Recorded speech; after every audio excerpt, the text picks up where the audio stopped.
এই চোখের পানির কারণে আমার রোজাটার মধ্যে কদমাক্ত হয়েছে, কাদাময় হয়েছে।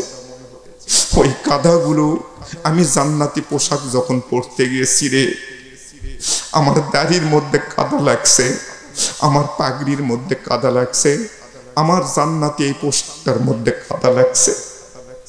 ও ফেরেশতা, তোমাকে সাক্ষী রেখে ঘোষণা করলাম, যতক্ষণ পর্যন্ত এই সাদিকদেরকে আমি জান্নাতের চৌকাট পার না করে দিতে পেরেছি, ততক্ষণ পর্যন্ত আমি পয়গম্বর জান্নাতের চৌকাট পার হব না। অথচ আপনাদের কাছে প্রশ্ন করতে চাই, আপনারা বলেন তো, তামাম পৃথিবীর মধ্যে এই 800 কোটি মানুষ, 800 কোটি মানুষের মধ্যে 200 কোটি মানুষ মুসলমান, 200 কোটি মানুষ মুসলমান, 600 কোটি মানুষ বিভিন্ন ধর্ম অবলম্বী মানুষ পৃথিবীতে আছে। মুসলমান সংখ্যা গরিষ্ঠতার দিক দিয়ে অনেক বেশি। আপনারা বলেন তো, মানে এককভাবে একক ধর্ম মুসলমান সংখ্যা গরিষ্ঠতার দিক দিয়ে বেশি একদিকে, কিন্তু অন্যান্য ধর্মের মানুষ সকলেই যদি একত্রিত হতে পারে, মুসলমানেরা এক জায়গায় খটকা বাঁধে যে মুসলমানেরা একত্রিত হতে পারছে না। কথা বলেন ঠিক কিনা? মুসলমানের পাওয়ারফুল জাতি না মুসলমান পাওয়ারলেস জাতি? আপনারা বলেন তো, শক্তিশালী জাতি না শক্তিহীন জাতি? মুসলমান হচ্ছে শক্তিশালী জাতি। কথা বলেন ঠিক কিনা? মুসলমান শক্তিশালী জাতি। পক্ষান্তরে আপনাদেরকে যদি প্রশ্ন করা হয়, তামাম পৃথিবীর মধ্যে মুসলমানরা মার খাচ্ছে না মার দিচ্ছে? মার খাচ্ছে। একদিকে আপনি বলছেন মুসলমান পাওয়ারফুল, অন্যদিকে আবার বলছেন মুসলমান তামাম পৃথিবীর মধ্যে মার খাচ্ছে। কথা বলেন ঠিক কিনা? তাহলে মুসলমান মার খাওয়ার পিছনে যে কারণগুলো, মুসলমান তো মার দেওয়ার জাতি, মার খাওয়ার জাতি নয়, সিংহের জাতি, বাঘের জাতি, কিন্তু মুসলমানেরা মার খাচ্ছে। এই মার খাওয়ার পিছনে কারণটা কি, এটা একটু আমাদের তালাশ করার দরকার। এই বিষয়টা নিয়েই আপনাদের খেদমতে একটু কথা বলতে চাই অল্প সময়। কষ্ট হবে বাবা। সম্মানিত হাজিরি, পাওয়ার টিলার আপনারা দেখেছেন, পাওয়ার টিলার জমিতে যে চাষ করা হয়, পাওয়ার টিলার। পাওয়ার টিলারকে যদি, পাওয়ার টিলারের যে চাকা আছে, লোহার চাকা, এই লোহার চাকা লাগাইয়ে দিয়ে পাওয়ার টিলারকে যদি পিচ ঢালা রাস্তার মধ্যে চলতে দেন, বেশি দ্রুত বেগে কিন্তু যাইতে পারবে না, খুব ধীরে ধীরে যেতে হবে। কথা বলেন ঠিক কিনা? পাওয়ার টিলারকে যদি দ্রুত নিয়ে যেতে চান, তাহলে কাদার মধ্যে নামাই দিতে হবে। মানে কাদার মধ্যে ওর শক্তিটা বেশি, ও দেখাতে পারবে যে আমার শক্তি কম না বেশি, একটু কাদার মধ্যে নামাই দে, তাহলে আমি দেখাই দিব। কথা বলেন ঠিক কিনা? তার মানে পাওয়ার টিলারের শক্তি যদি দেখাইতে হয়, তাহলে কাদার মধ্যে, পিচ ঢালা রাস্তার মধ্যে নয়। ছোট গাড়ি, জিপ, মাইক্রো, এই গাড়িটাকে যদি আপনি কাদার মধ্যে নামাই দেন, পিকআপের মধ্যে যত চাপ দিবে চাকা ওখানেই ঘুরবে, সামনের দিকে যেতে পারবে না। পিচ ঢালা রাস্তার মধ্যে এই ছোট গাড়ির আপনাকে শক্তি দেখতে হবে। একে কাদার মধ্যে নামাই দিলে এর শক্তি দেখাইতে পারবে না। কুকুরের শক্তি নিজ এলাকার মধ্যে, পার্শ্ববর্তী কোনো গ্রামে যদি কোনো এলাকার মধ্যে অন্য এলাকার কোনো কুকুর প্রবেশ করে, ওই এলাকার দুর্বল কুকুর হলেও তাকে ঘেউ ঘেউ করে জানায় দেয়, তুই আমার এলাকায় ঢুকছিস কেন? ও পিছনে একটা কষা দৌড় দিয়ে নিজ এলাকার মধ্যে এসে সামনের পা দিয়ে কষা একটা ব্রেক করে উল্টা দিকে ঘুরে একে আবার ঘেউ ঘেউ করে জানায় দেয়, এবার আমার এলাকার মধ্যে আসছি, তোর যদি শক্তি থাকে তাহলে আমার এলাকায় প্রবেশ কর। কথা বলেন ঠিক কিনা? তার মানে কুকুরের শক্তিটা প্রয়োগ করতে চাইলেও, দেখাইতে চাইলেও তার নিজ এলাকার মধ্যে থেকেই কুকুরের শক্তিটা প্রয়োগ করার চেষ্টা করে। কথা বলেন ঠিক কিনা? সম্মানিত হাজিরিন, মাছের শক্তি হচ্ছে পানিতে। মাছকে যদি জমিনের উপর ছেড়ে দেন, মাছ কিন্তু কিছুক্ষণ পর নিস্তেজ হয়ে যাবে, সে মারা যাবে। মাছের শক্তি যদি আপনাকে দেখতে হয়, তাহলে পানিতে দেখতে হবে। ছোট্ট একটা পুঁটির মাছ, মাছ ধরা যন্ত্র ছাড়া আপনি সারাদিন পুকুরে পুঁটির মাছকে ধরতে পারবেন না, কারণ মাছ ধরার যন্ত্র আপনার না থাকলে আপনি মাছ ধরতে পারবেন না। মাছের শক্তিটা হলো পানির ভিতর। কথা বলেন ঠিক কিনা? তাহলে বোঝা গেল পাওয়ার টিলারের শক্তি একটা নিজ ওর এলাকা আছে, নিজ একটা কক্ষপথ আছে, নিজ একটা অবস্থান আছে। এই অবস্থানের মধ্যে পাওয়ার টিলার শক্তি দেখাবে।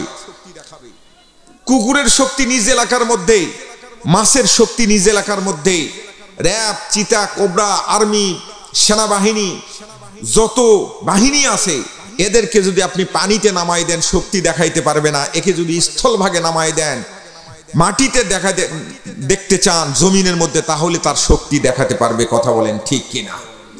ঠিক পক্ষান্তরে মুসলমানের একটা জায়গা আছে, মুসলমানের একটা অবস্থান আছে, মুসলমানের একটা কক্ষপথ আছে, মুসলমানের একটা সীমানা আছে।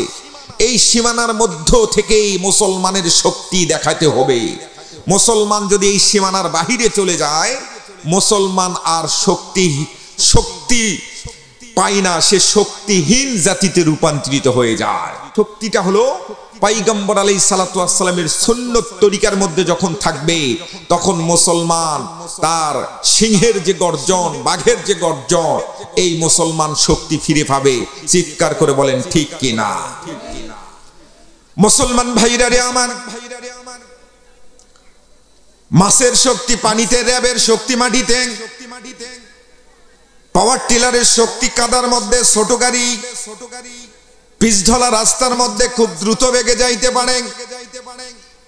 ঠিক পক্ষান্তরে মুসলমানের শক্তি হলো পয়গম্বরের সুন্নত তরিকার মধ্যে আল্লাহ রাব্বুল আলামিনের কুদরতি পায়ের উপর সেজদা দেওয়ার মধ্য দিয়ে।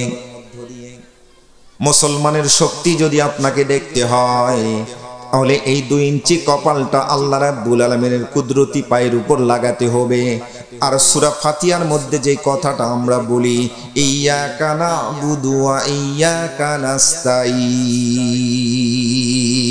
আল্লাহু আকবার বলে। এ পলাশবাড়ির পাগলারা, আল্লাহ সুবহানাহু ওয়া তাআলা বলছেন, এ পলাশবাড়ির গাইবান্ধার জমিনের, বাংলাদেশের জমিনের মানুষেরা, আমার ইবাদত করো, আমার কাছে সাহায্য চাও। সরাসরি আমার ইবাদত করবে, আমার কাছে সাহায্য চাইবে, মাঝখানে কোনো দালাল তালাল কেউ নাই। কার কাছে তোমরা সাহায্য চাও? সরাসরি আমার কাছে বলবে। সুবহানাল্লাহ বলবেন না? মুসলমান ভাইরা রে আমার, আদম পয়গম্বর থেকে আজ পর্যন্ত ইতিহাস অধ্যয়ন করলে দেখাইতে পারবেন না মুসলমান সংখ্যাগরিষ্ঠতার কারণে অথবা মুসলমান অস্ত্রের ঝনঝনানিতে, অস্ত্রের মহড়াতে কোনোদিন বিজয় অর্জন করতে দেখাইতে পারবেন না।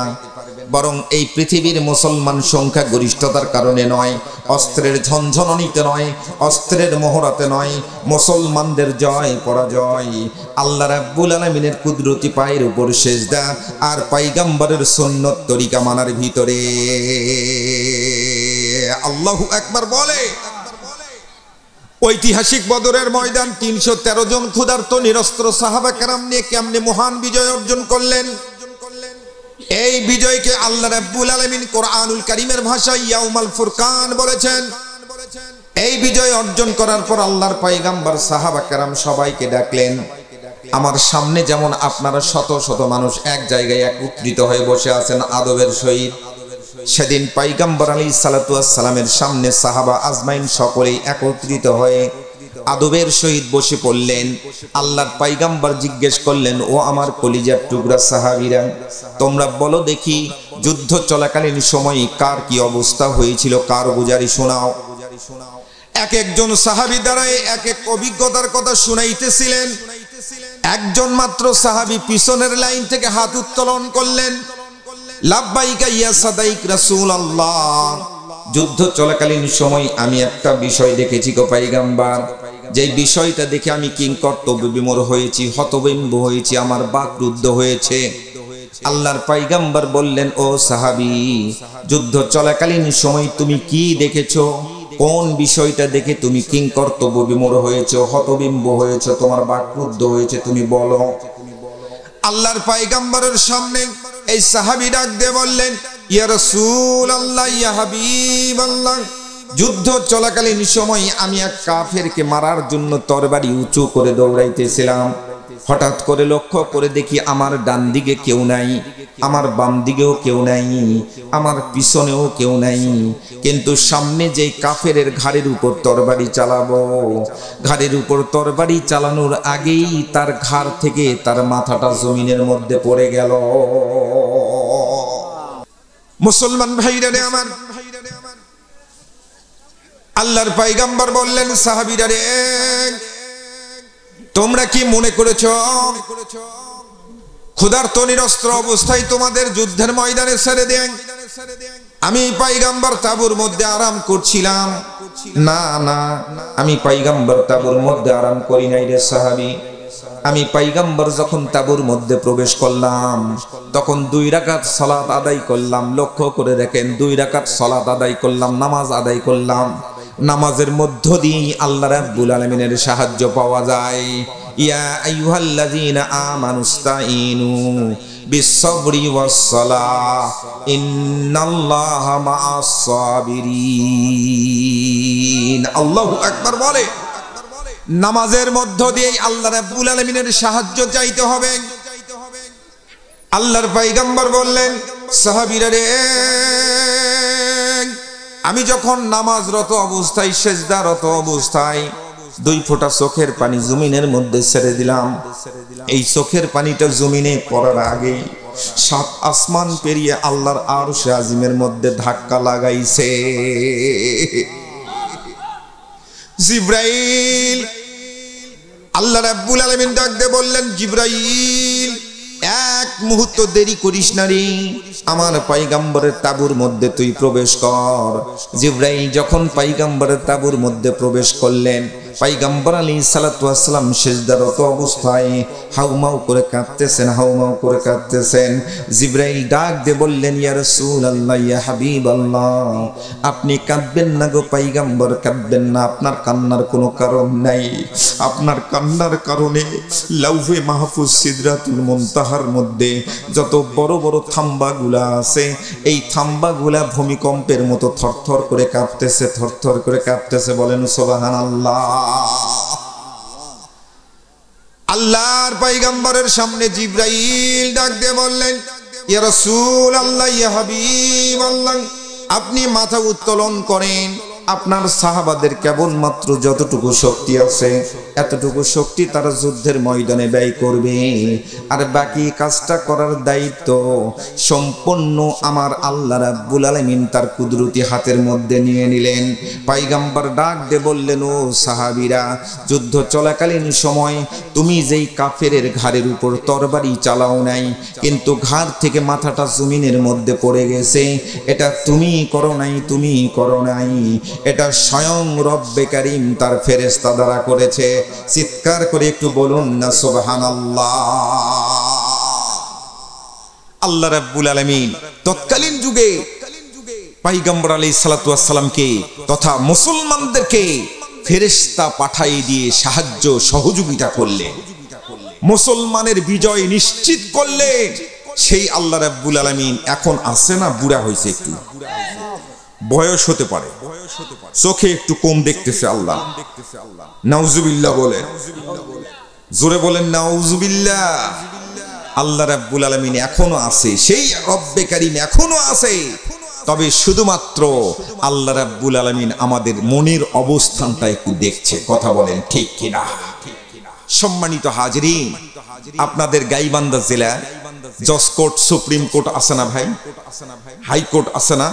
এখন এই জজ কোর্ট থেকে একটা চিঠি পিয়ন এসে এই গ্রামের, এই চণ্ডীপুর গ্রামের, পলাশবাড়ি চণ্ডীপুর গ্রামের আব্দুল কুদ্দুস সাহেবের বাড়িতে সকাল 9টা-10টার সময় একটা খামেত করে চিঠি নিয়ে এসে দিয়ে বলতেছে, এটা জজ সাহেব অর্থাৎ ম্যাজিস্ট্রেট পাঠিয়ে দিয়েছে আপনার জন্য এই চিঠি, একটা নোটিশ, একটা নোটিশ। উনি সকালবেলা ঘুম থেকে উঠেই এই চিঠিটা যখনই হাতে পেয়েছে, খামের ভিতরে চিঠিটা প্রবেশ করানো, ঢোকানো আছে, চিঠিটা এখনো খুলে বের করে নাই। যখনই বলেছে জজ কোর্ট থেকে আপনার নামে একটা চিঠি, একটা নোটিশ পাঠানো হয়েছে, তখন থেকেই ওনার মাথার মধ্যে টেনশন চেপে যাবে। কথা বলেন ঠিক কিনা? কিন্তু আস্তে করে বাড়ির ভিতরে চিঠিটা নিয়ে গিয়ে চিঠিটা যখন খাম থেকে আলাদা করেছে, বের করেছে, বের করার পর দেখে চিঠির ভাষাটা সম্পূর্ণ ইংরেজি ভাষায় লেখা। ইংরেজি ভাষায় লেখা। অনেক সময় কোর্ট থেকে ইংরেজি ভাষায় নোটিশ আসে না ভাই, বাবা, আসে না? সম্পূর্ণ ইংরেজি ভাষায় লেখা। ইংরেজি ভাষায় আব্দুল কুদ্দুস ভাই গরিব মানুষ, উনি ইংরেজি ভাষা বোঝে না, উনি ইংরেজিতে কোনো পড়াশোনা নেই, উনি বোঝে না। উনি আস্তে করে সাইকেলটা বের করে ওনার স্ত্রী বলতেছে নাস্তা করে যাও, উনি বলতেছে নাস্তা করার টাইম নাই, আমার নামে একটা নোটিশ পাঠানো হয়েছে, নোটিশটার মধ্যে কি আছে আমার জন্য মঙ্গলজনক না আমার জন্য অমঙ্গলজনক, এটা জানার জন্য আমাকে মাস্টার সাহেবের বাড়িতে যেতে হবে। তুমি পিছনে ডাক দিও না, আমি সাইকেলটা নিয়ে গুড়গুড় করে একটু যেতে চাই। কথা বলেন ঠিক কিনা? সাইকেলটা নিয়ে আস্তে আস্তে সামনের দিকে গেল। মাস্টার সাহেবের বাড়িতে যখন চলে গেলেন, মাস্টার সাহেবকে ডাক দিয়ে বলতেছেন, মাস্টার সাহেব, মাস্টার সাহেব। ওনার হাতের মধ্যে চিঠিটা দিলেন। চিঠির মধ্যে কি লেখা আছে? আমার জন্য মঙ্গলজনক অথবা অমঙ্গলজনক আমাকে একটু বুঝাইয়ে বলেন মাস্টার সাহেব। মাস্টার সাহেব সাধারণ মাস্টার সাহেব, ওনার ইংরেজিতে অনার্স মাস্টার্স করে নাই, উনিও বুঝতে পারবে না। ইংরেজি ভাষা যদি বুঝতে হয় তাহলে ইংরেজি ভাষার উপরে একটা দক্ষতা থাকতে হবে। কথা বলেন ঠিক কিনা? উনি আস্তে করে ওই ভাইকে বলে দিলেন, ভাইজান ইংরেজিতে যেহেতু আমি অতটা পারদর্শী নয়, আমি আগেকার যুগের মাস্টার, আপনি এক কাজ করেন, গাইবান্ধা শহরের ডিগ্রি কলেজের যে প্রফেসর আছে, ইংরেজি প্রফেসর, অমুক গ্রামে বাড়ি, আস্তে করে ওখানে নিয়ে যান, উনি সুন্দর করে আপনাকে এটা বুঝাইয়ে দিবে। এই চিঠির মধ্যে কি আছে আপনাকে সুন্দরভাবে বুঝাইয়ে দিবে। চিৎকার করে একটু বলেন ঠিক কিনা? কথা কি বুঝতে পারতেছেন ভাই আপনারা? উনি সাইকেলটা নিয়ে এই 14 কিলোমিটার রাস্তা ঠাস ঠাস ঠাস ঠাস করে চলে গেলেন। প্রফেসর সাহেবের বাড়িতে চলে গেলেন। প্রফেসর সাহেব বাড়িতে নেই মুহূর্তে। 1 ঘন্টা 1.5 ঘন্টা অপেক্ষা করলেন। বাড়িতে যখন চলে আসলেন, এই লোকটা সকাল থেকে কিন্তু কিছু খাই নাই, চা নাস্তা কিছু করে নাই, না খেয়ে আছে। কারণটা হলো মাথার মধ্যে টেনশন। জজকোর্ট থেকে নোটিশ পাঠানো হয়েছে, নোটিশের ভাষাটা আমি না বোঝা পর্যন্ত আমার টেনশনটা কোনোভাবেই কমবে না। এবার আস্তে করে যখন প্রফেসর সাহেবের কাছে চিঠিটা এভাবে হস্তান্তর করলো, স্যার আমাকে একটু বুঝাইয়ে দেন। প্রফেসর সাহেব আস্তে করে একটা একটা করে লাইন পড়লো আর ওনাকে বুঝাইয়ে দিল। ও বন্ধুরা আমার, বাবাজিরা আমার, আব্বুরা আমার, আমি আপনাদের খেদমতে যেই কথাটা বুঝাইতে চাই, সাধারণ একটা জজ কোর্ট থেকে নোটিশ পাঠানো হলো। এই নোটিশটার ভাষা বোঝানোর জন্য আপনি ঘন্টার পর ঘন্টা, দিনের পর দিন পরিশ্রম করে ওই প্রফেসরের বাড়ি পর্যন্ত চলে গেলেন। আল্লাহ রাব্বুল আলামিন 1500 বছর আগে, 1400 বছর আগে এই চিঠিটা যে পয়গম্বর মাধ্যমে আমাদের কাছে পৌঁছায় দিলেন, এই চিঠির ভাষাটাও হলো আরবি ভাষা, ইংরেজি ভাষার মতো ফরেন ল্যাঙ্গুয়েজ, বিদেশি ভাষা। এখানে আল্লাহ রাব্বুল আলামিন আমাদের জন্য মঙ্গলজনক কি রেখেছেন অথবা অমঙ্গলজনক কি রেখেছেন, আমরা কোনোদিন টেনশন করলাম না, কোনো হুজুরের কাছে গেলাম না, কোনো হুজুরের কাছে গিয়ে বললাম না, হুজুর আমাকে একটু বুঝাইয়ে দেন এই চিঠিতে আল্লাহ রাব্বুল আলামিন আমার জন্য কি মঙ্গলজনক লিখেছেন অথবা আমার জন্য অমঙ্গলজনক কি লিখেছেন। চিৎকার করে বলেন ঠিক কিনা? এই চিঠির ভাষাটা আমরা বুঝার কোনোদিন চেষ্টা করলাম না। সূরা আন-নাবার প্রথম অংশে আল্লাহ রাব্বুল আলামিন বলছে, এই সূরাটা, সূরা আন-নাবা, এই সূরাটা হচ্ছে মাক্কি সূরা। আল্লাহ রাসূলের মাক্কি জীবনীতে এই সূরাটা নাজিল করা হয়। এই সূরার প্রথম অংশের আয়াতগুলো যখন আল্লাহর নবীকে দেওয়া হলো, আল্লাহ রাসূল সাল্লাল্লাহু আলাইহি সাল্লাম মানুষগুলোকে ডাক দিয়ে বলতেছেন, ইয়া আইয়ুহান নাস, হে লোক সকল তোমরা শোনো, তোমরা শোনো, আম্মা ইয়াতাসাআলুন, তোমরা ভালো করে শোনো, খুব মনোযোগ সহকারে শোনো। খুবই তাড়াতাড়ি একটা সংবাদ তোমরা শুনবে, সংবাদ শুনবে, তোমার কানে একটা সংবাদ চলে আসবে, বার্তা চলে আসবে। আনিন নাবাইল আযীম, পৃথিবীটা ধ্বংস হয়ে যাবে, মহা প্রলয়ঙ্কারী একটা দিবস সামনে অতিবাহিত, সামনে সন্নিকটে, খুব তাড়াতাড়ি জানতে পারবে, খুব তাড়াতাড়ি। কাল্লা সায়ালামুন সুম্মা কাল্লা সায়ালামুন, খুব তাড়াতাড়ি তোমরা শুনতে পারবে কাল কিয়ামতের হাসরের ময়দান প্রতিষ্ঠিত হয়ে যাবে, কবর থেকে সবাই উঠবে, হিসাব নেওয়া হবে। এই কথাগুলো আল্লাহ রাসূল সাল্লাল্লাহু আলাইহি সাল্লাম আল্লাহর পক্ষ থেকে পাওয়ার পর মানুষগুলাকে বলতেছে। সুবহানাল্লাহ। মানুষগুলাকে যখন বলছে, মক্কার মানুষকে, এই মক্কার মানুষের মধ্যে অন্যতম মানুষ আবু জাহেল, উতবা, শাইবা, ওয়ালিদ ইবনে মুগিরা, আবু সুফিয়ান, এরাও তো ছিল। কথা বলেন ঠিক কিনা? এরা একজন আরেকজনকে মৃদু আঘাত করে বলতেছে, এই মুহাম্মদের আল্লাহ উপরে নাকি বাঁশি বাজাবে, আমরা কবর থেকে উঠব। এই যে নতুন একটা পাগলামি শুরু হয়ে গেছে আব্দুল্লাহর বেটা মুহাম্মদের, নাউজুবিল্লাহ বলে। একজন আরেকজনকে ঘুতাঘুতি করা শুরু করলো। আমাদের মাহফিলেও আজকেও কিছু শ্রোতা এরকম থাকবে। মাহফিল যখন শেষ হয়ে যাবে, রাস্তায় উঠে একজন আরেকজনকে বলবে, একটা বিড়ি দে তোরে, এত ওয়াজ শোনা যায় রে, হুজুরদের এত কথার মানা যায়, দে একটা বিড়ি দে। বিড়ি মুখের মধ্যে দিয়ে আগডুম বাগডুম করতে করতে বাড়িতে যাবে। কথা বলেন ঠিক কিনা? মুসলমান ভাইরা রে আমার, আবু জেহেল, উতবা, শাইবা, ওয়ালিদ ইবনে মুগিরা এরা বলা বলি শুরু করলো, আব্দুল্লাহর বেটা মুহাম্মদ কি পাগলামি শুরু করে দিয়েছেন। মুহাম্মদের আল্লাহ নাকি উপরে বাঁশি বাজাবে, যতই বাঁশি বাজাক আমরা কিয়ামতের ময়দানে হাজিরা দেব না। নাউজুবিল্লাহ বলেন। কিন্তু আল্লাহ রাব্বুল আলামিন কিয়ামতের ময়দানের ব্যাপারে কোরআনুল কারীম একটু খুলে আপনি ভালো করে পড়ে দেখেন বাবা। আল্লাহ রাব্বুল আলামিন কোরআনুল কারীমের মধ্যে কোনো জায়গায় বলে নাই কিয়ামতের ময়দানে তুমি একটু আইসো বাবা, তুমি একটু আইসো, তোমাকে অনুরোধ করছি তুমি একটু এসে তোমার হিসাবটা দেখায় যাও, এরকম কথা একটা জায়গায় বলে নাই। আল্লাহ রাব্বুল আলামিন বলেছেন কিয়ামতের ময়দানে তুমি আসতে চাও অথবা না আসতে চাও, আমি আল্লাহ রাব্বুল আলামিনের কোনো যায় আসে না, কিয়ামতের ময়দানে আমি তোমাকে হাজির করব। ইন্না ইয়াউমাল ফাসলি কানা মিকাতা ইয়াউমা ইয়ানফাকু ফিস-সূরি ফাতাতুনা আফওয়াজা। আল্লাহু আকবার বলে। মুসলমান ভাইরা রে আমার, কোনোভাবেই আল্লাহ রাব্বুল আলামিন বলে নাই কিয়ামতের ময়দানে তুমি আইসো,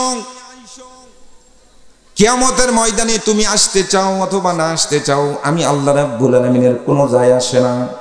কিয়ামতের ময়দানে আমি আল্লাহ রাব্বুল আলামিন তোমাকে হাজির করব। সুবহানাল্লাহ বলবেন না? আচ্ছা বাবা, আপনারা বলেন তো, হাজির করব আর হাজির হতে হবে এক জিনিস।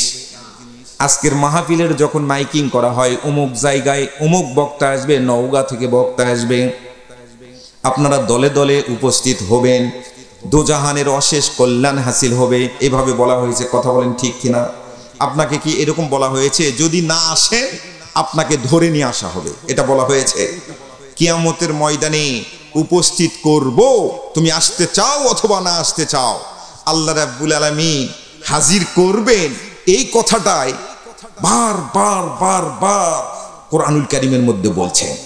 কাল্লা সায়ালামুন সুম্মা কাল্লা সায়ালামুন, এক কথা বারবার করে বলা। এটা আরবি গ্রামাটিক্যাল ভাষায় বলা হয় তাহকিক, ইংরেজিতে বলা হয় রিপিটেশন, আর বাংলায় বলা হয় পুনরাবৃত্তি। এক কথাই বারবার করে বলা। কাল্লা সাউফা তা'লামুন সুম্মা কাল্লা সাউফা তা'লামুন। আবার অন্য জায়গায় আল্লাহ রাব্বুল আলামিন বলেছেন ইযা যুলজিলাতিল আরদু জিলজালাহা। এই যে এক কথায় ইযা যুলজিলাতিল আরদু জিলজালাহা, একটা কথাই বারবার করে বলছেন পৃথিবী ধ্বংস হবে, ভূমিকম্প হবে, পৃথিবী ধ্বংস হয়ে যাবে, তোমাদেরকে উপস্থিত করব আমি। সুবহানাল্লাহ বলেন। আল কারিয়াতু মাল কারিয়া ওয়া মা আদরাকা মাল কারিয়া। এই যে একটা কথাই বারবার করে বলছেন। আচ্ছা, আরেকটু ভালো করে বললে আপনারা বুঝতে পারবেন। নামাজের কথা এই কোরআনুল কারীমের মধ্যে ৮২ জায়গায় বলা হয়েছে। কথা বলেন ঠিক কিনা? আল্লাহ রাব্বুল আলামিন নামাজের কথা কোরআনুল কারীমের মধ্যে একবার যদি বলতো, এই বান্দারা, এ আমার গোলাম, নামাজ আদায় করো, আকিমুস সালাত, নামাজ প্রতিষ্ঠিত করো, একবার বললেই যথেষ্ট হতো কিনা বলেন? যথেষ্ট হতো একবার বললেই। কিন্তু আল্লাহ রাব্বুল আলামিন বিভিন্ন জায়গায় বিভিন্ন কায়দা করে বারবার করে মানুষকে জানিয়ে দিয়েছেন নামাজ তোমরা কায়েম করো, দিন প্রতিষ্ঠিত করো। সুবহানাল্লাহ বলবেন না? একামতে দিন প্রতিষ্ঠিত করো। একামত শব্দের অর্থ হলো দাঁড়িয়ে যাওয়া। ইমাম সাহেব মুয়াজ্জিন সাহেবকে বলে, যখন ঘড়িতে সময় হয়ে যায় তখন বলে আপনি একামত দেন। একামত দেওয়ার সঙ্গে সঙ্গে একামত শব্দের অর্থ দাঁড়ানো, সুবহানাল্লাহ বলবেন না? আর দিন, একামতে দিন, দিন শব্দের অর্থ হচ্ছে জীবন ব্যবস্থা। আল্লাহ রাব্বুল আলামিন বলছেন এই জীবন ব্যবস্থাটা সকলেই মিলে সম্মিলিতভাবে একা একা নয় দাঁড়িয়ে দাও, সুবহানাল্লাহ বলবেন না? সম্মানিত হাজিরিন, নামাজের কথা ৮২ জায়গায় বললেন, হজের কথা বারবার করে বললেন, যাদের উপর হজ ফরজ হজ আদায় করো, যাকাত যাদের উপর ফরজ যাকাত আদায় করো, রমজান মাসের রোজা যাদের উপর ফরজ রোজা আদায় করো, বারবার করে বললেন। ঠিক পক্ষান্তরে কাল কিয়ামতের হাসরের ময়দানে আমি আল্লাহ রাব্বুল আলামিন তোমাদেরকে যে হাজির করব, এই কথাটাও কোরআনুল কারীমের মধ্যে বারবার করে জানিয়ে দিয়েছেন। ও বান্দারা, কিয়ামতের ময়দানে তোমাদেরকে কিন্তু আসতে হবে। ওখানে আল্লাহ রাসূল সাল্লাল্লাহু আলাইহি সাল্লাম স্পষ্ট ভাষায় জানিয়ে দিলেন, আউয়ালু মা ইউহাসাবু বিহিল আবদু ইয়াউমাল কিয়ামাতিস সালাহ। মুসলমান ভাইরা রে আমার, কেন বারবার করে বললেন এই কথাটা? ছোট্ট একটা মেসাল দিলে পরিষ্কার হয়ে যাবেন। আপনাদের এলাকার মধ্যে হাট কোন দিন লাগে? হাট কোন দিন হাট লাগে ভাই? মঙ্গলবার। মনে করেন মঙ্গলবারে হাট, মনে করেন মঙ্গলবার অথবা বুধবারে হাট। খুব ভালো করে খেয়াল করবেন, বুধবারে হাট। বুধবারে হাটের দিন আপনি এবং আপনার বিবি সাহেব পান খেতে অভ্যস্ত, প্রচন্ড পান খাওয়ার অভ্যাস আছে। পানের বাটাতে চুনের একটা ছোট্ট বাটি থাকে, কথা বলেন ঠিক কিনা? এই চুনের বাটিতে, ছোট্ট একটা চুনের বাটি, এই চুনের বাটিতে চুনটা শেষ হয়ে গেছে 3 দিন আগে। বুধবারের 3 দিন আগে চুন শেষ। আপনারা কি কথা বুঝতে পারতেছেন বাবা?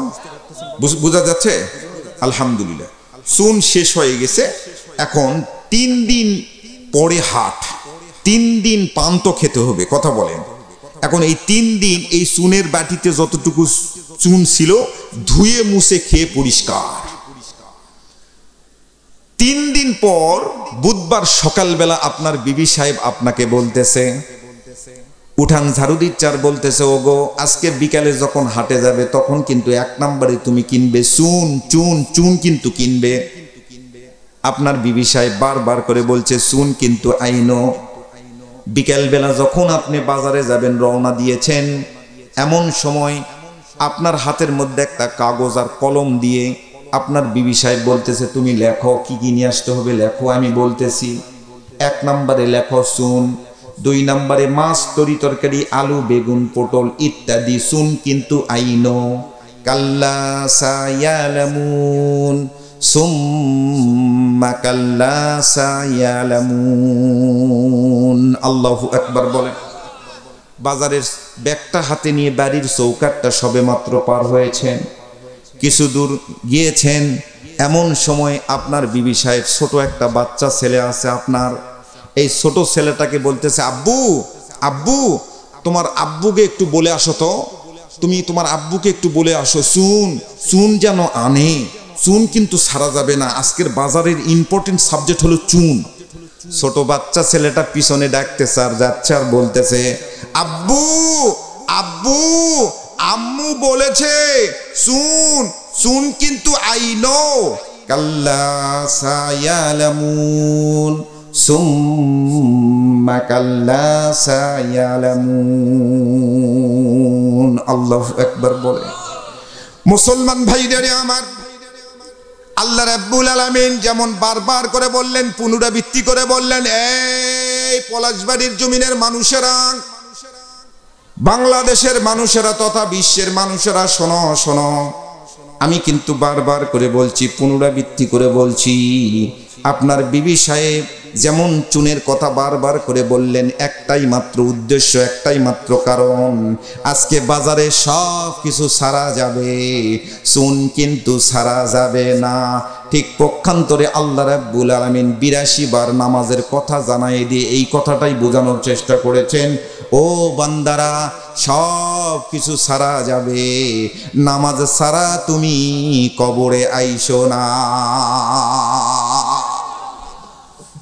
মুসলমান ভাইরা রে আমার, হাসপাতালে যাবেন, একটা সিট খালি পাবেন না রে বাবা। ডায়াগনস্টিক সেন্টারে যাবেন, আপনি বয়স্ক মানুষ, ডাক্তারের চেম্বারের সামনে আপনি ফাইল হাতে নিয়ে দাঁড়িয়ে আছেন ঘন্টার পর ঘন্টা, বসার মতো একটা জায়গা পাবেন না, অনেক রোগী। ট্রেনে উঠবেন একটা সিট খালি পাবেন না, বাসে উঠবেন একটা সিট খালি পাবেন না, লঞ্চে উঠবেন, স্টিমারে উঠবেন একটা সিট খালি পাবেন না, বসার মতো জায়গা পাবেন না। কিন্তু একটা জায়গায় সিট খালি পড়ে থাকে মাসের পর মাস, সপ্তাহ পর সপ্তাহ। সেই জায়গাটা হলো আপনার গ্রামের জামে মসজিদ। সব জায়গায় সিট ফিল আপ, শুধুমাত্র আপনার গ্রামের জামে মসজিদে আপনার সিটটা খালি পড়ে থাকে। আপনার জন্য একটা সিট বরাদ্দ আছে, আপনার জন্য একটা সিট আছে, যেটা আরশে আজিমের মালিকের খাতায় লেখা আছে, এটা আব্দুল কুদ্দুস সাহেবের সিট। কথা বলেন ঠিক কিনা? মৃত্যুর আগ পর্যন্ত এই সিটটা আপনার।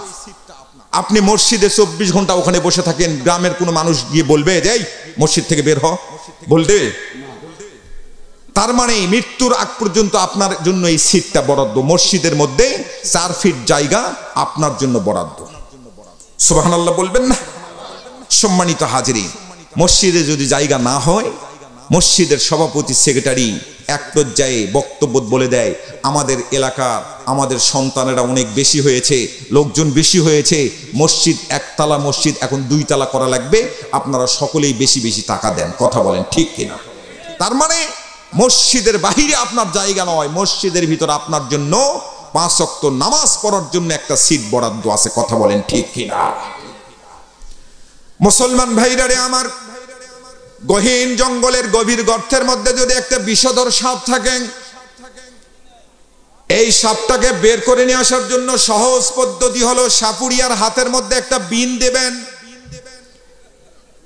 বিনের সুরের মধ্যে যখন তাল উঠাবে, তখন এই গহীন জঙ্গলের গভীর গর্তের মধ্যে কালো কুচকুচে ওই সাপটা বের হয়ে আসতে বাধ্য হবে। কথা বলেন ঠিক কিনা? বিনের সুরের মধ্যে যখন সুর উঠে যাবে, তখন পাগল হয়ে যাবে। এই সাপটা আর জঙ্গলের ওই গভীর গর্তের মধ্যে থাকতে পারবে না, ঘুমাইতে পারবে না, সে বের হয়ে আসতে বাধ্য হয়। ও বন্ধুরা আমার, বাবাজিরা আমার, আব্বুরা আমার, আমরা আশরাফুল মাকলুকাত জাতি, ইমাম সাহেব, মুয়াজ্জিন সাহেব যখন মসজিদের মধ্য থেকে আল্লাহ রাব্বুল আলামিনের বিন বাজায়, হাই আলাস সালাহ, হাই আলাল ফালাহ বলে যখন ডাক দেয়, আশরাফুল মাকলুকাত জাতি আরামের কম্বলটাকে লাথি মেরে আমরা মসজিদে যেতে পারি না।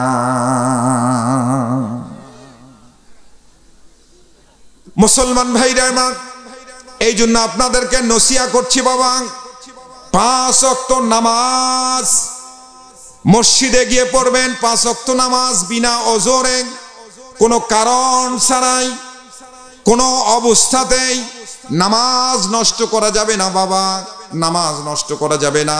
আমি একটু সামনের দিকে একটু নিয়ে যাই বাবা। আল্লাহ রাব্বুল আলামিন বললেন, কাল কিয়ামতের হাসরের ময়দান সংগঠিত হয়ে যাবে। সুবহানাল্লাহ বলেন। আল্লাহ রাব্বুল আলামিন কালামুল্লাহ শরীফের মধ্যে ঘোষণা করে দিলেন, ইসরাফিল, এক মুহূর্ত দেরি করিস না রে, তোমার হাতের মধ্যে যে বাঁশিটা আছে, তোমার হাতের মধ্যে যে সিংহাটা আছে, এটার মধ্যে ফুৎকার দাও। আল্লাহ রাব্বুল আলামিনের ঘোষণা, ওয়া নুফিখা ফিস সূরি ফাসাইকা মান ফিস সামাওয়াতি ওয়া মান ফিল আরদ ইল্লা মান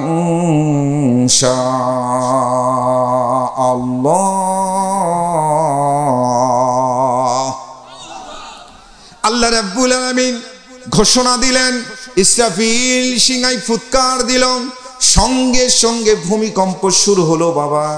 ভূমিকম্প যখন শুরু হয়ে গেল, সর্বপ্রথম আমি আপনারা সবাই ওঠার আগে সর্বপ্রথম 4 জন ব্যক্তি রওজা থেকে উঠে পড়বে, দাঁড়িয়ে যাবে। বুখারী শরীফের হাদিস স্পষ্ট, আল্লাহ রাসূল সাল্লাল্লাহু আলাইহি সাল্লাম বর্ণনা করেন। খুব মনোযোগ সহকারে শোনার চেষ্টা করবেন বাবা, ইম্পর্টেন্ট একটা সাবজেক্টের মধ্যে প্রবেশ করেছি। সর্বপ্রথম 4 জন ব্যক্তি রওজা থেকে উঠবেন। এই 4 জন ব্যক্তির মধ্যে অন্য কোনো ব্যক্তি নয়, সর্বপ্রথম যে ব্যক্তিটা উঠবে সেটা হলো আমাদের জাতির আব্বা, জাতির পিতা হযরতে ইব্রাহিম খলিলুল্লাহ। সুবহানাল্লাহ। জান্নাতি পোশাক দেওয়া হবে, জান্নাতি গার্মেন্টস থেকে রহমতের ফেরেশতারা রওজার মধ্যে প্রবেশ করবে, জান্নাতি পোশাক দিবে, জান্নাতি পোশাকটা পরিধান করে সামনের দিকে অগ্রসর হবে। ইব্রাহিম খলিলুল্লাহর নামটা যখন জপ করেছি বাবা, মাথার মধ্যে ছোট্ট একটা হাদিস ঢুকছে, হাদিসটা বলে দেই। আল্লাহর পয়গম্বর মসজিদে নববীতে বসা, সমস্ত সাহাবীরা বসা, সমস্ত সাহাবীদের সামনে আল্লাহর নবী ডাক দিয়ে বললেন, ও আমার সাহাবীরা, ক্বালা রাসূলুল্লাহ সাল্লাল্লাহু আলাইহি ওয়াসাল্লাম, লা তাকতুলু দিবদাউল। লা শব্দের অর্থ না, কখনো এটা করা যাবে না। তাকতুলু শব্দের অর্থ জবাই করা, মেরে ফেলা, কেটে ফেলা। আর দেবদাউল শব্দের অর্থ হলো ছোট্ট একটা প্রাণী, ব্যাঙ, পানিতে থাকে ব্যাঙ। এই ব্যাঙকে কখনো তোমরা মারবে না। আল্লাহর নবী সাহাবীদেরকে বলতেছেন, ব্যাঙকে কখনো মারবে না। ব্যাঙ যদি রাস্তা না পার হতে পারে, আস্তে করে ব্যাঙটাকে রাস্তা পার করে দিবে। ব্যাঙের উপর সাইকেল উঠাইয়ে দিও না, ব্যাঙের উপর পা উঠাইয়ে দিও না, ব্যাঙের উপর কোনো গাড়ির চাকা উঠাইয়ে দিও না। আল্লাহর নবী যখন এভাবে বললেন, পিছনের লাইন থেকে একজন সাহাবী হাত উত্তোলন করে বললেন, লাব্বাইকা ইয়া সাদাইক রাসূলুল্লাহ।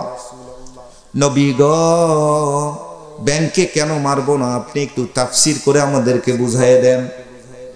আল্লাহর নবী জানাই দিলেন, সাহাবীরা রে,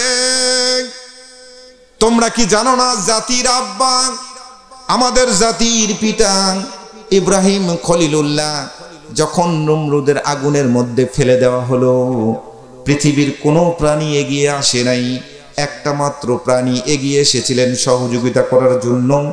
এই প্রাণীটা হলো এই ব্যাঙ। ব্যাঙ লাফাইতে লাফাইতে লাফাইতে লাফাইতে পানির মধ্যে যায়, পেট ভর্তি করে পানি খায়, আবার লাফাইতে লাফাইতে লাফাইতে লাফাইতে ওই আগুনের কাছে যাইতে পারে না। দূর থেকে আগুনের মধ্যে প্রসাব করার চেষ্টা করে। সুবহানাল্লাহ বলবেন না? ব্যাঙকে জিজ্ঞেস করা হলো, ব্যাঙ তুমি এমন কর্মকাণ্ড কেন করো? তোমার প্রসাব দ্বারা নমরুদের আগুনের তেমন কোনো ক্ষতি হবে না, ইব্রাহিম খলিলুল্লাহর তেমন কোনো উপকার হবে না, তাহলে এমন কর্মকাণ্ড কেন করো রে? ব্যাঙের জবান খুলে গেল। ব্যাঙ ডাক দিয়ে বলতেছে, পৃথিবীর মানুষ, আমি ব্যাঙ জাতি, আমি নিজেও জানি আমার প্রসাব দ্বারা নমরুদের আগুনের তেমন কোনো ক্ষতি হবে না, ইব্রাহিম খলিলুল্লাহর কোনো উপকার হবে না। তবে আমি শুধুমাত্র আমার আল্লাহকে দেখাইতে চাই আমি ইব্রাহিম খলিলুল্লাহর পক্ষে দাঁড়িয়ে গেছি আর নমরুদের বিপক্ষে অবস্থান নিয়েছি। চিৎকার করে একটু বলুন না সুবহানাল্লাহ। শুধুমাত্র আপনার যে অবস্থানে আছেন, যে যেখানে আছে, যেই জায়গায় আছেন, প্রত্যেকটা মানুষ আমরা দায়িত্বশীল। প্রত্যেকটা মানুষ আমরা খলিফার দায়িত্ব নিয়ে আল্লাহ রাব্বুল আলামিন আমাদেরকে প্রেরণ করেছেন। সুবহানাল্লাহ বলবেন না? যে যেখানে আছেন সেখান থেকে দায়িত্বশীল। মুসলমান ভাইরা রে আমার, আল্লাহ রাসূল ডাক দিয়ে বললেন, ও সাহাবীরা, তোমরা যদি কাকলাস দেখতে পাও, কাকলাসকে এক কোপে মেরে ফেলবেন। কাকলাসকে যদি এক কোপে মারতে পারো, 2 রাকাত নফল নামাজের ইবাদত তোমার আমলনামায় লেখা হয়ে যাবে। সুবহানাল্লাহ বলেন। আল্লাহ রাসূলের সাহাবী জিজ্ঞেস করলেন, কেন পয়গম্বর আপনি বলেন? পয়গম্বর আলাইহিস সালাতু ওয়াস সালাম ডাক দিয়ে বললেন, সাহাবীরা, নমরুদের আগুনের মধ্যে এই কাকলাস খড়ি বহন করে করে ওখানে দিচ্ছিল, ফেলাই দেওয়ার চেষ্টা করে, কিন্তু ফেলতে পারে না, ফেলানোর চেষ্টা করে। কাকলাসকে জিজ্ঞেস করা হলো, কাকলাস, নমরুদের আগুনের তো তেমন কোনো উপকার হবে না, তোমার খড়ি দ্বারা ইব্রাহিম খলিলুল্লাহর বিশাল ক্ষতি হবে, এমনও কিছু হবে না, তাহলে এমন কর্মকাণ্ড কেন করো? কাকলাসের জবান ছেড়ে দিয়ে কাকলাস ডাক দিয়ে বলতেছে, পৃথিবীর মানুষ শোনো শোনো, আমি শুধুমাত্র আমার খোদা নমরুদকে আমি দেখাইতে চাই আমি আমার খোদা নমরুদের পক্ষে অবস্থান নিয়েছি আর ইব্রাহিম খলিলুল্লাহর বিপক্ষে অবস্থান নিয়েছি। চিৎকার করে একটু বলুন নাউজুবিল্লাহ। আল্লাহ রাব্বুল আলামিন সব কিছু জানেন। সমুদ্রের নিচে কতটা মাছ আছে সেই খবর জানেন, কোন মাছের মুখের মধ্যে কতটা ডিম আছে সেই খবর জানেন। কথা বলেন ঠিক কিনা? কোন ডিমটা ফুটবে, কোন ডিমটা নষ্ট হবে, কোন ডিমটা কোন নদীতে গিয়ে বড় মাছ হবে, কোন জেলের জালে আটকা পড়বে, এরপরে কোন বাজারে গিয়ে বিক্রি হবে, সেই খবরও আল্লাহ রাব্বুল আলামিনের মুখস্থ। কথা বলেন ঠিক কিনা? এখান থেকে এই মাছটা আমদানি হয়ে কোথায় যাবে, রপ্তানি হয়ে কোন দেশে যাবে, সব খবর আল্লাহ রাব্বুল আলামিন জানেন। কোন বাজার থেকে কোন জামাইয়ের জন্য কিনা হবে, কোন বাড়ির জামাই এসে ওই সমুদ্রের মাছের মুখের মধ্যে যে ডিম ছিল, এই ডিমটা বড় মাছ আকৃতি ধারণ করে কোন বাড়ির জামাই এসে খাবে, সেই খবরও আল্লাহ রাব্বুল আলামিন জানে। এই যে মাহফিলের পোস্টারটা দেখেন, এই পোস্টারটা ভালো করে লক্ষ্য করে দেখবেন। এই পোস্টারটার একদিকে কত সুন্দর করে সাজানো হয়েছে। প্রধান মেহমান আব্দুল কাহার সিদ্দিক মণিপুরি, এরপরে দ্বিতীয় মেহমান হাফেজ মৌলানা বিপ্লব প্রধান, এ প্রধান অতিথি, এরপরে আপনার বিশেষ অতিথিবৃন্দ, সব কিছু সুন্দর করে ঝকঝক তকতক করে সাজানো হয়েছে। কথা বলেন ঠিক কিনা? অন্য পৃষ্ঠায় কি আছে ভাই? সাদা ফকফকা, সাদা ফকফকা।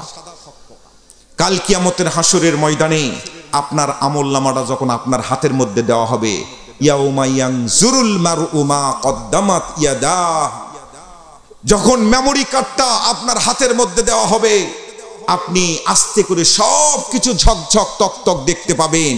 আপনার আমলনামার এক পৃষ্ঠার মধ্যে নামাজ আছে, আওবিন আছে, এরপরে ইশরাক আছে, হজ করেছেন, বছরে 2-1 বার উমরা করেছেন, এরপরে পবিত্র রমজান মাসের 27 তারিখে বিরাট মাহফিলের আয়োজন করেছেন, ইফতার মাহফিল, অনেক মানুষকে খাওয়াচ্ছেন, সব কিছু আছে। কিন্তু অন্য একটা পৃষ্ঠায় একামতে দিন, দিন প্রতিষ্ঠিত করো, কোরআনুল কারীম সংবিধান হিসাবে এই দেশে পরিচালিত হোক, কোরআনুল কারীম সংবিধান হিসাবে আমি দেখতে চাই। এটার ব্যাপারে একেবারে আপনার সাদা ফকফকা, কিচ্ছু নাই ভূমিকা। আপনার কোনো ভূমিকা ছিল না, আপনার ভূমিকা নাই। বলেন তো, সেদিন ফেরেশতা আপনার এই আমলনামা জাল আমলনামা হিসেবে আখ্যিত করে আপনাকে জাহান্নামের দিকে ধাক্কাতে নিয়ে যাবে। 1000 টাকার নোট, আরো পরিষ্কার করে বলে দেই তাহলে বুঝতে পারবেন। 1000 টাকার নোট সোনালী ব্যাংক থেকে 1000 টাকার নোটের একটা বান্ডিল আপনি নিয়েছেন, কিন্তু এই নোটের টাকার ভিতর একটা নোট একদিকে ছাপানো আর একদিকে ছাপা উঠে নাই, প্রেস থেকে ছাপা উঠে নাই, সাদা ফকফকা। আপনি দোকানদারির কাছে নিয়ে বাজার টাজার করেছেন, 500 টাকার বাজার করে ওই টাকাটা আপনি দিয়েছেন, একদিকে ছাপানো আর একদিকে ছাপা নাই। দোকানদার কি আপনার টাকাটা নিবে ভাই? নিবে? বলেন, কথা বলেন, নিবে? দোকানদার আপনাকে বলবে আপনার কাছে তো জাল টাকা, আপনি বলতেছেন আমি এই মাত্র ব্যাংক থেকে নিয়ে আসলাম। আরে ভাই, কোনো কারণে একদিকে ছাপা উঠে নাই, কি হয়েছে? একদিকে তো ছাপা আছে। 1000 টাকার নোট 500 টাকা দাম দেন, আপনি বলতেছেন 500 টাকা দাম দেন। আপনার এই টাকার নোটের কোনো দাম আছে ভাই? একদিকে আমল করেছেন ঝকঝক তকতক, কিন্তু অন্য পৃষ্ঠায় একামতে দিন, এই একামতে দিন, দিন প্রতিষ্ঠিত করো, এটার ব্যাপারে কোরআনুল কারীমের মধ্যে 500 থেকে 530টার অধিক প্রত্যক্ষ এবং পরোক্ষভাবে আয়াতে কারিমা আল্লাহ রাব্বুল আলামিন নাজিল করে দিয়েছেন। বলেন আল্লাহু আকবার। মুসলমান ভাইরা রে আমার, আল্লাহ রাব্বুল আলামিন সেকেন্ড টাইম যেই মানুষটাকে রওজা থেকে দাঁড়াবেন, যেই মানুষটাকে তুলবেন, এই মানুষটা আর কেউ নয় বাবা, এই মানুষটা হলো আকাই নামদার তাজদাই মদিনা, সোনার মদিনা, মুফাক্কর মদিনা, বুলবুলে মদিনা, আপনার নবী, আমার নবী, বিশ্ব নবী, নবীদের নবী জনাবে মুহাম্মদ রাসূল। সকলে একটু পড়ে নেই সাল্লাল্লাহু আলাইহি ওয়াসাল্লাম। এই নবী যখন উঠবেন, রহমাতাল লিল আলামিন যখন রওজা থেকে দাঁড়িয়ে যাবেন, রহমতের একদল ফেরেশতা জান্নাতি গার্মেন্টস থেকে একটা জান্নাতি পোশাক রহমাতাল লিল আলামিনকে দিবেন, আমাদের নবীকে দিবেন। খুব ভালো চোখ করে মনোযোগ সহকারে শোনেন বাবা, আমরা কেমন একটা নবী পেয়েছি, কোন নবীর উম্মত। আমাদের সন্তানেরা মাদকে আসক্ত কেন হবে? ও যুবক ভাইয়েরা কান লাগান, আমরা কেন ফেন্সিডিল খাবো, কেন আমরা বিড়ি সিগারেট খাবো, কেন আমরা মাদকে আসক্ত হব, ইয়াবা খাই পড়ে থাকবো? আমাদের একটা বংশ পরিচয় আছে, আমরা যেমন তেমন বংশের মানুষ নই। আমাদের একটা কেবলা আছে, আমাদের একটা আল্লাহ আছে, আমাদের একটা কিতাব আছে, আমাদের একটা জাতির আব্বা আছে। আমাদের একটা পয়গম্বর আছে, মজাদার একজন পয়গম্বর আছে, শ্রেষ্ঠ একজন পয়গম্বর আছে। আমরা কেন গাঞ্জা খেয়ে আঞ্জাদে পড়ে থাকবো?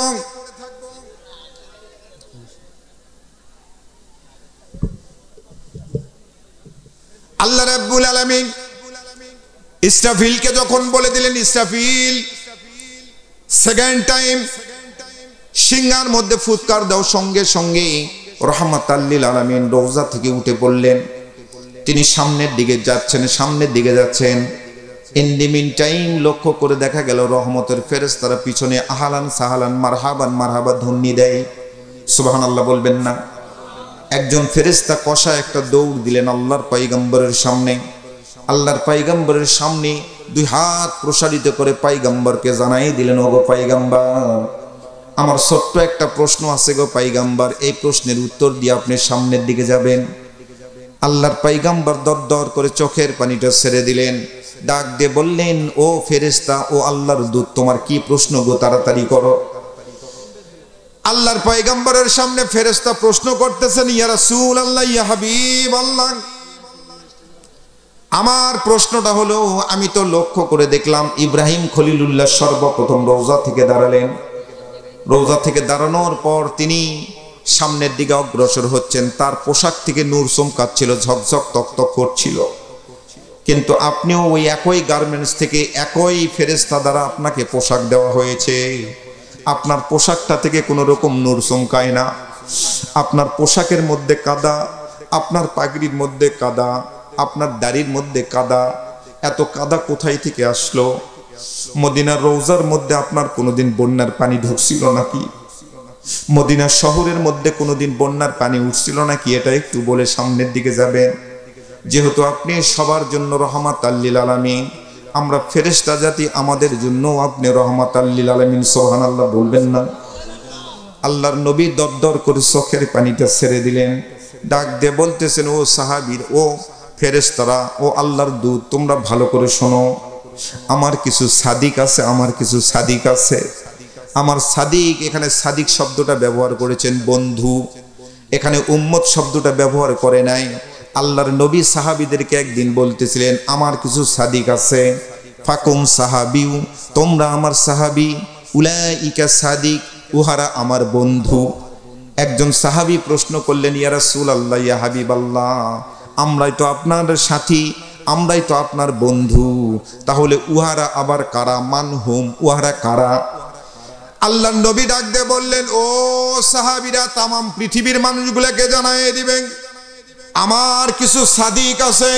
এই সাদিকদের ব্যাপারে স্পষ্ট বক্তব্য হলো, আমার দাঁত ভাঙ্গা কোরআন, আমার মাথা ভাঙ্গা কোরআন, আমার রক্তে দরিয়ায় গোসল করা এই কোরআন, আমার দৌহিত্রের রক্তের বিনিময়ে কারবালার প্রান্তর ভিজে যাওয়ার বিনিময়ে এই কোরআন।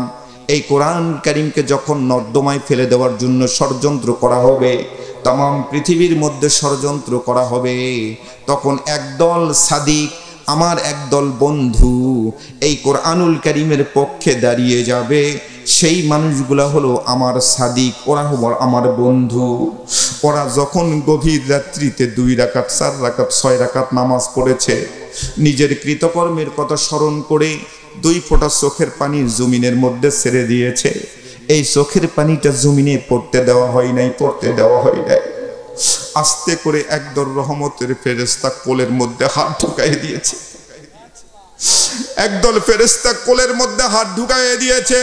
চোখের পানিটা যখন হাতের মধ্যে পড়ছে, রে বাবা, সুন্দর করে আস্তে করে আল্লাহর পয়গম্বরের মদিনার রওজার মধ্যে ঢেলে দিয়েছে চোখের পানিটা।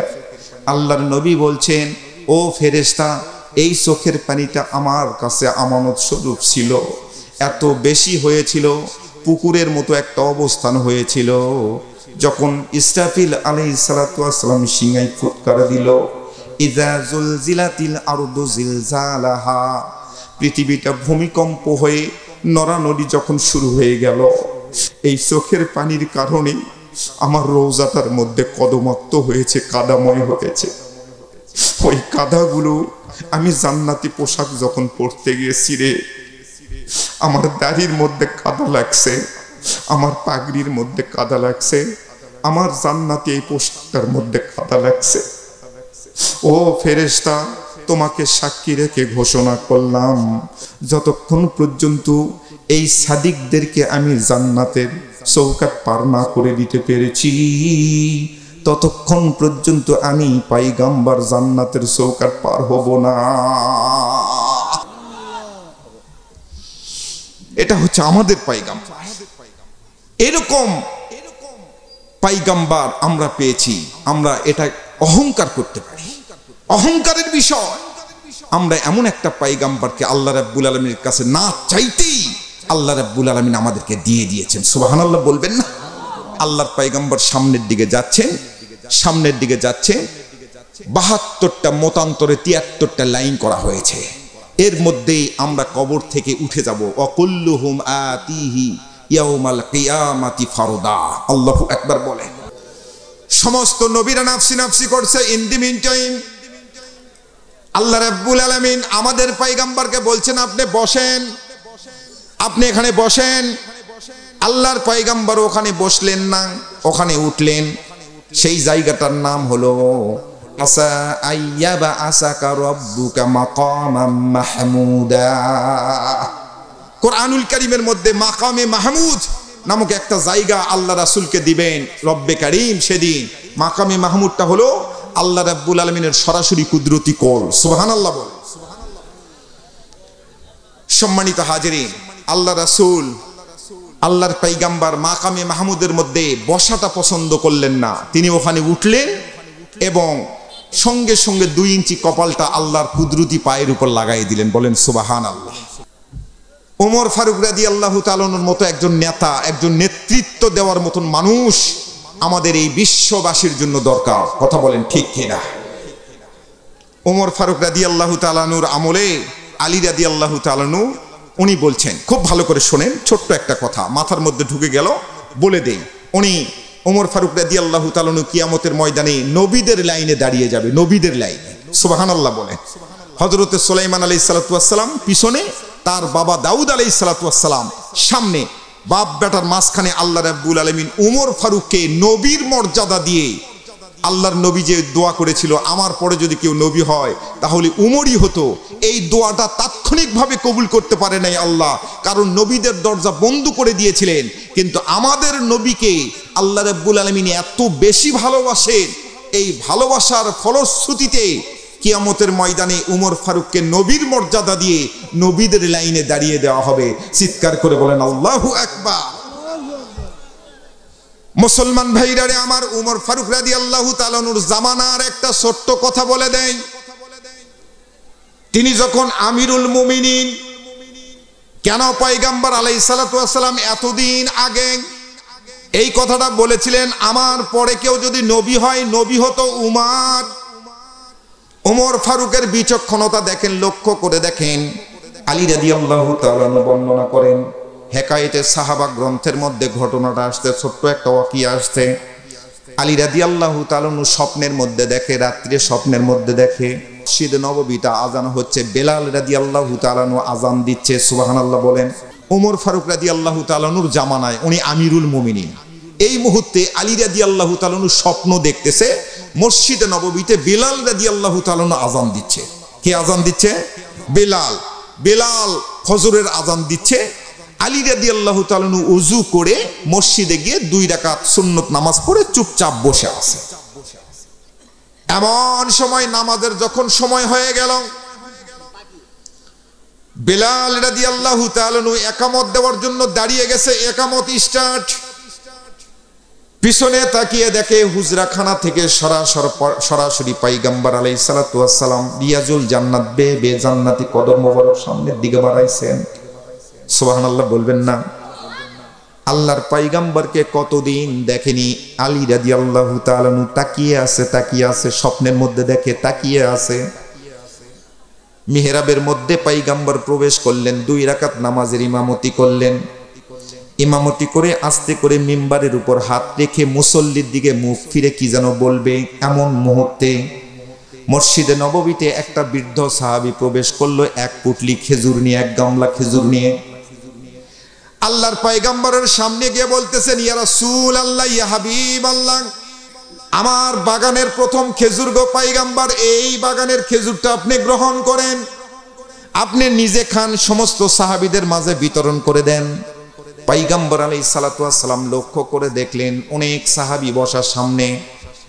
আল্লাহর পয়গম্বর কোন সাহাবীকে ডাক দিলেন না, সরাসরি জান্নাতি মুখ দ্বারা, মোবারকপূর্ণ মুখ দ্বারা পয়গম্বর আলাইহিস সালাতু ওয়াস সালাম ডাক দিয়েছেন, আলী, আমার আলী আসো নাকি মসজিদের মধ্যে? পিছনের লাইন থেকে এক কোণ থেকে লাব্বাইকা ইয়া সাদিক রাসূলুল্লাহ হাত উত্তোলন করেছেন। আলী রাদিয়াল্লাহু তাআলা নুকে আদর করে পয়গম্বর ডাক দিলেন, ইশারা করলেন, এলকা করলেন। এলকা শব্দের অর্থ ইশারা। ও আলী, তুমি আমার কাছে আসো। আলী যখন হামাগুড়ি খেয়ে আল্লাহর পয়গম্বরের সামনে চলে গেলেন, বাবা আলী রাদিয়াল্লাহু তাআলা নুকে পয়গম্বর আলাইহিস সালাতু ওয়াস সালাম ওই পুটলি থেকে একটা খেজুর আস্তে করে উঠায় দিয়ে আলীর হাতের মধ্যে দিয়ে বলতেছে, আলী, তুমি এই খেজুরটা খাও, আর সমস্ত খেজুরগুলা তুমি মুসল্লিদের মাঝে বিতরণ করে দাও। বলেন সুবহানাল্লাহ। আলী রাদিয়াল্লাহু তাআলা খেজুরটা মুখের মধ্যে দিলেন, সমস্ত খেজুরগুলা বিতরণ করছেন। এমন সময় মসজিদে নববীর মধ্যে সত্যিকারীর আজান দেওয়া শুরু হয়ে গেল। ফজরের ওয়াক্ত চলে আসছে, আজান দেওয়া শুরু হয়ে গেল। আজান দেওয়ার সঙ্গে সঙ্গে তিনার তন্দ্রাটা কেটে গেল, ঘুমটা ভেঙে গেল। বিছানা থেকে উঠেই হাউমাউ করে কাঁদা শুরু করেছেন। না জানি আল্লাহর পয়গম্বর আজকে কি যেন বলতে চাচ্ছিলেন। অনেক দিন যাবত পয়গম্বরকে দেখিনি। পয়গম্বর আলাইহিস সালাতু ওয়াস সালামের চেহারাটা কত সুন্দর হয়েছে। দরদর করে চোখের পানিটা ছেড়ে দিয়ে আলী রাদিয়াল্লাহু তাআলা দাড়িগুলা ভিজায় ফেললেন।